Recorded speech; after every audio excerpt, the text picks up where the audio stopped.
Can't work on your laptop without my name badge? Guess it wasn't that critical, by user Saucer. I worked for a university IT department as a student worker for a little over 4 years. We had a sister department, the Media Center, who loaned out laptops, projectors, and other technology to professors as needed. In my 4th year in employment, I was on a first-name basis with nearly all the employees of the university, including the head of the Media Center. We'll call her Karen, because obviously. Karen was the queen of her kingdom and had quite a few obnoxious rules in place, but most importantly was an ironclad employee ID policy for checking out laptops. Under normal circumstances I completely agree with this policy, however this wasn't a normal circumstance. We got a call from her at 4:40 on a Friday, we closed at 5, that a laptop she was trying to loan out to a very important professor wasn't able to log into the network, and she requested we come look at it. Sure thing. I make the 10-minute walk across campus from our office to the media center with my toolkit. When I get there I see the professor and Karen and ask to see the laptop. She says, "Wait Saucer, you need your name badge." "Where is it?" Flash to my name badge, clipped to my jacket, hanging on a coat rack in its office. "Ah, it's on my jacket Karen. I forgot to grab it rushing over here." I chuckled a bit. Deadpan, she says, "Saucer, you can't work on this until you go get your badge." "Karen, I thought this was an emergency. Do you need me to fix this right now?" "Yes of course," Karen explained, "but we still need to always follow policy." "Fair enough. Policy is incredibly important. I'll go get my name badge."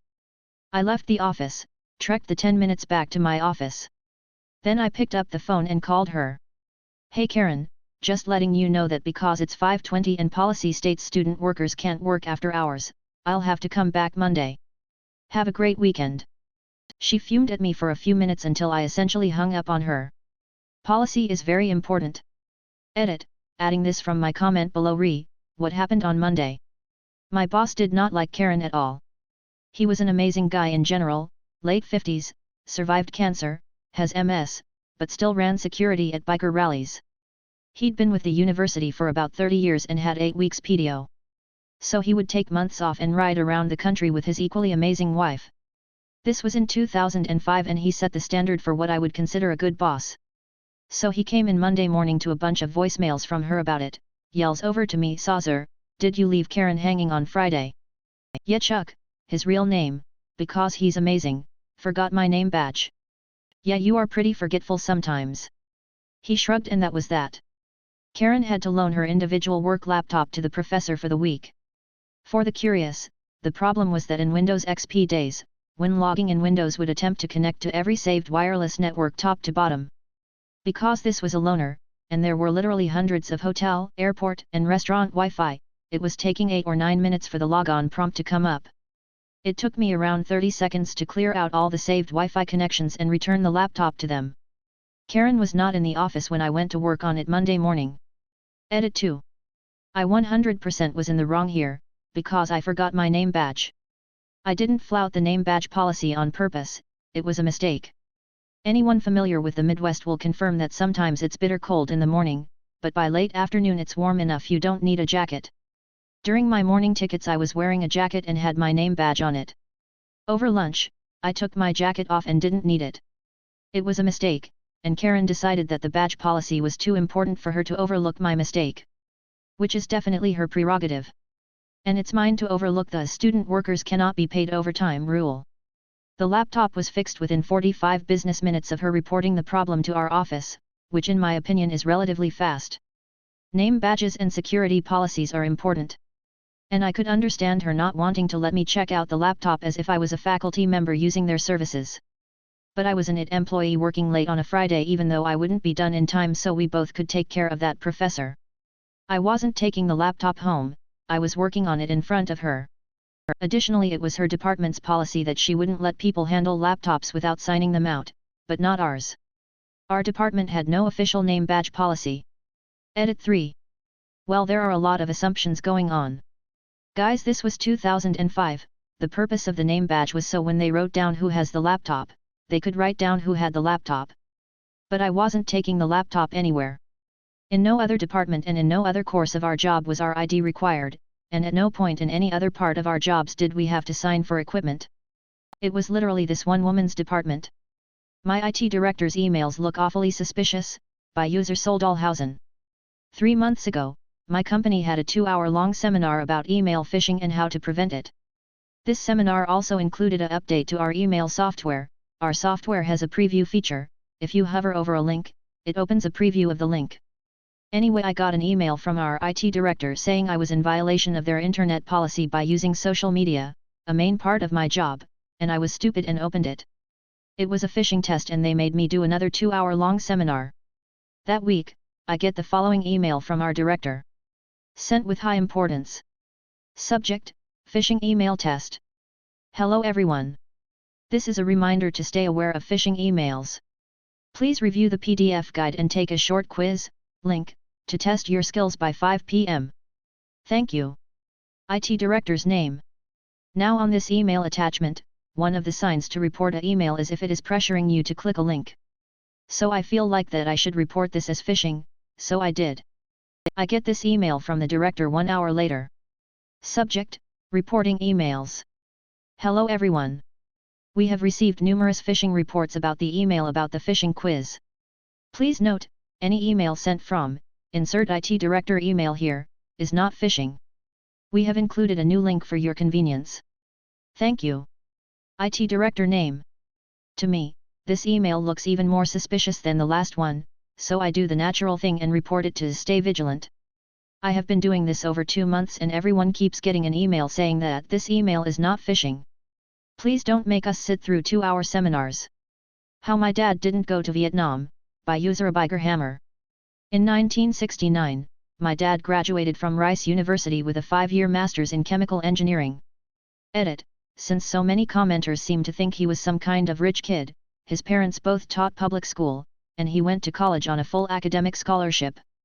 The Vietnam War was raging, and although he and his classmates had all received deferments during their studies, their deferments were over and it was time for them to go before the draft board. Most of his classmates weren't worried, because they were slated to see the Houston Draft Board, which had a reputation for handing out continued deferments like Halloween candy. However, my dad is from Oklahoma, which meant that he had to be evaluated by the Tulsa Draft Board, which was much, much stricter. Dad had applied to the chemical engineering PhD program at Stanford, and had been accepted with a full stipend. He was excited to go, but first he had to get past the draft board. The Stanford faculty wrote a letter to the Tulsa Draft Board, explaining that Mr. Hammer would be embarking on a research program that would greatly benefit the war effort and asking for another deferment. The Tulsa Draft Board wrote back in short order, Mr. Hammer had already benefited from the only deferment he was going to get, and thus he was to present himself to the Army Physical Examination Center post haste.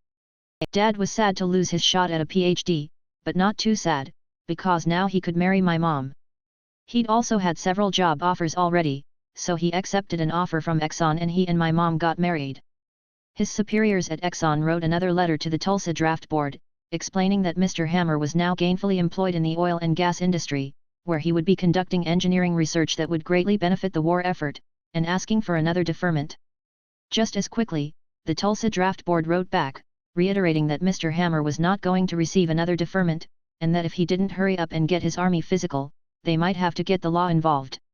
Disappointed, my dad went to his Army physical as scheduled. He's always been a healthy guy, and he performed just fine on most of the examinations, up until the very end, when they measured his heart rate. It was over 100 beats per minute. Well, we can't pass you with that, said the Army doctors. But you're probably just nervous. Come back in 2 weeks and we'll give you another physical. Nervous, said my dad to himself. I can work with that. For the next 2 weeks, my dad spent every spare moment basically teaching himself the opposite of meditation. He'd close his eyes and think of the most horrifying mental images he could, trying to drive his heart rate as high as possible. Finally, the day of the physical arrived, and things went much as before. He passed nearly everything with flying colors, but when the time came to measure his heart rate, once again it was well over 100. The Army doctors promptly diagnosed him with tachycardia, scored his physical 4F, and sent him home. He's in his 70s now, and apart from his mysteriously high heart rate, which I inherited, he's always been in great cardiac health and still is. If I get penalized for 1 day, then I will be out for 3, by user P772000. The maliciousness is small but has a great personality. So recently I posted about my malicious compliance that I was involved in back in high school at Ingalls. I have since graduated high school and college and now work a different job. The job I am currently working is not the best atmosphere and a lot of people do not like it for various reasons. It is very obvious, like most places, that they do not care about you and treat you as a number. Well, about a month ago I got sick, allergies and changing weather, which typically happens this time of year for me. I missed a day of work, and because it was not scheduled UDO or PDO I had to take an occurrence, which basically is a point against me, and if I get to 5, I will face disciplinary action all the way from a write-up to termination. This number resets on the anniversary of you starting. Well, I am the only programmer because the previous programmer quit. Well, when I missed that day, I received an occurrence, came to work because my supervisor needed me to show a company who bought our old machine how I programmed it. I still did not feel 100% but was no longer running a fever, so I obliged. Big mistake. By the end of my 12-hour shift I felt like shit and felt worse. I told my supervisor and he said, well, take tomorrow off, but it will be another occurrence. This kind of pissed me off because due to their rules, you can miss 3 days in a row and it is only one occurrence. But if you miss Monday, Wednesday, Friday and go to work Tuesday, Thursday, that is 3 separate occurrences because you came back. So I said screw that and came to work the next day feeling sick but not getting another occurrence. I could have used UDO or PDO, but I had recently passed my 90 days and therefore had maybe 4 hours of both, which would not cover my shift anyways. So fast forward to the present, as in a week ago, and I probably got a stomach bug. My immune system is not that good and my wife works in pediatrics, so she is always bringing me new things to help try and build my immune system. So the week that I got the stomach bug, we got a new machine to replace the one we sold to another company. A representative came out to train the operators and show the new software. Unfortunately, that morning he came, I had my head in the toilet. So I called out, which now makes it my second occurrence. The next day, still not feeling the best, I did not go to work, still only one occurrence. The third day, I really could have went to work, but after 2 days of feeling like shit I really wanted to get rest and be well recovered. So I come back on the 4th day to find out that they had to pay this representative a good bit of money to keep him here until I came back so I could learn the new software. Which made my boss, plant manager, mad. He actually came to me and asked why I was sick for 3 days and was it really 3 days of sickness. I told him the truth, I could have came back one day to get that training but was afraid the next day I would have had to have miss. Which means I would get 2 occurrences. So instead, I took the safe route and gave my body 3 full days of recovery so I don't risk it. This obviously made him upset, and now him and my supervisor are aware if I am out sick, it will always be 3 days, if I can afford it reasonably. He even tried to pull well, we are a family around here card, but that changes nothing in my eyes. The company I work for is owned by another company that owns 14 other companies like us. They are the ones that control 99% of the rules, so by me doing this, the plant manager has no way of stopping me. Corporate would have to pass a new rule. I also starting January will receive enough UDO and PDO to cover a sick day here and there as well as get a long weekend of paid vacation. TLDR, it is the same punishment for missing 3 days as it is 1 day. But missing 2 days not consecutively gets you 2 separate punishments.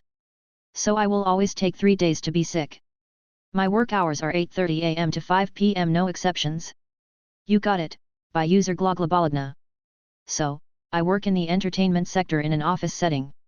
Sometimes the work around here slows when we get ahead of projects. Some of us live 45 minutes to an hour away from the shop, so we would come in a few minutes late and maybe leave 5 to 10 minutes early to get a start of the traffic / not watch the clock. There's times when you come to a checkpoint in your work and it wouldn't make sense to start up the next part since you leave in 10 minutes. The vice president of the company said if we keep doing this we will be written up. That we are to be at our desks at 8:30 am and to not leave until 5 pm.